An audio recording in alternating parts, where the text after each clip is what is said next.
एक बार महात्मा बुद्ध भ्रमण करते हुए वैशाली नगर के वन विहार में पहुंचे। उनके आगमन का समाचार पूरे नगर में फैल गया। कुछ ही समय में मानो पूरा नगर उनके दर्शन के लिए उमड़ पड़ा। बड़े व्यापारी, शिक्षाविद, समाज सेवी, अधिकारी और राज परिवार से जुड़े कई वरिष्ठ भी वहां पहुंच गए।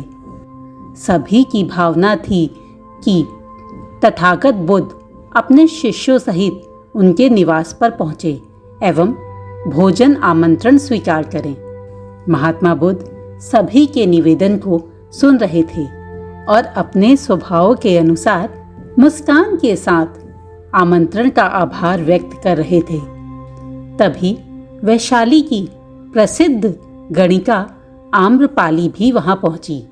वह महात्मा बुद्ध की शिक्षा से प्रेरित होकर बहुत पहले ही अपना गणिकावृत्ति त्याग चुकी थी। अब वह पूरी तरह से महात्मा बुद्ध के ज्ञान के मार्ग पर चल रही थी। उसने भी महात्मा बुद्ध को भोजन का आमंत्रण दिया। महात्मा बुद्ध ने तत्काल ही उसे स्वीकार किया और अगले ही दिन भिक्षुओं सहित उसके घर जाने का निमंत्रण स्वीकार किया। महात्मा बुद्ध के एक शिष्य को यह बात अच्छी नहीं लगी कि इतने सारे वरिष्ठों के निवेदन के बावजूद महात्मा बुद्ध ने आम्रपाली का निवेदन ही क्यों स्वीकारा। शिष्य की दृष्टि में आम्रपाली एक गणिका होने की वजह से घृणित काम से जुड़ी हुई थी और उसका मानना था कि ऐसे घृणित काम से जुड़े होने के कारण महात्मा बुद्ध का आम्रपाली के घर जाना उचित नहीं है। पर सभी के बीच उसने महात्मा बुद्ध से कुछ पूछना उचित नहीं समझा। जब सभी लोग चले गए और महात्मा बुद्ध एकांत में बैठे थे, तब वह शिष्य महात्मा बुद्ध के पास गया और बोला, भगवान, इतने सारे लोगों ने आपको न्योता दिया, फिर भी आपने केवल आम्रपाली का ही निमंत्रण क्यों स्वीकारा। महात्मा बुद्ध ने मुस्कुराते हुए कहा, माना कि वह नाश गाने वाली थी, लेकिन अब पश्चाताप की अग्नि में तपकर वह निर्मल हो चुकी है। यदि कोई व्यक्ति इस निर्मलता को प्राप्त कर ले तो वह उनसे भी श्रेष्ठ हो जाता है जिसने कभी कोई घृणित काम किया ही नहीं। ऐसे व्यक्ति का आमंत्रण स्वीकार करने में संकोच नहीं करना चाहिए।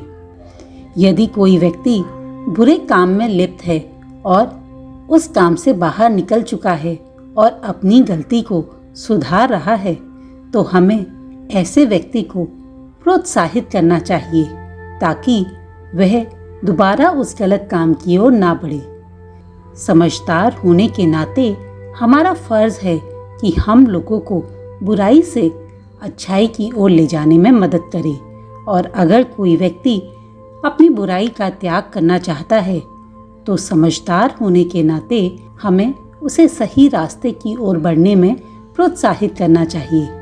अगर मैंने उसका निमंत्रण स्वीकार नहीं किया होता तो उसके मन में बुरी भावना आती। वह सोचती कि मैं सुधर गई हूँ, फिर भी यह मुझे स्वीकार नहीं कर रहे हैं। शिष्य समझ गया कि महात्मा बुद्ध उसे क्या समझाना चाहते हैं। उसने महात्मा बुद्ध से अपने विचारों के लिए माफी मांगी।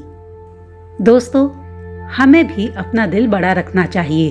अगर कोई गलत काम करके अपनी गलती के लिए पछता रहा है और आगे बढ़ना चाहता है तो हमें उसे पूरे प्यार से स्वीकार करना चाहिए और ऐसे इंसान को सही रास्ते में आगे बढ़ने के लिए प्रोत्साहित करना चाहिए। और इस काम के लिए अगर हमें उसके साथ चलना पड़े तो हमें उसके साथ ज़रूर चलना चाहिए। दोस्तों, आशा करती हूँ कि आपको महात्मा बुद्ध की ये कहानी पसंद आई होगी। जल्दी ही मिलती हूँ एक और रोचक कहानी के साथ।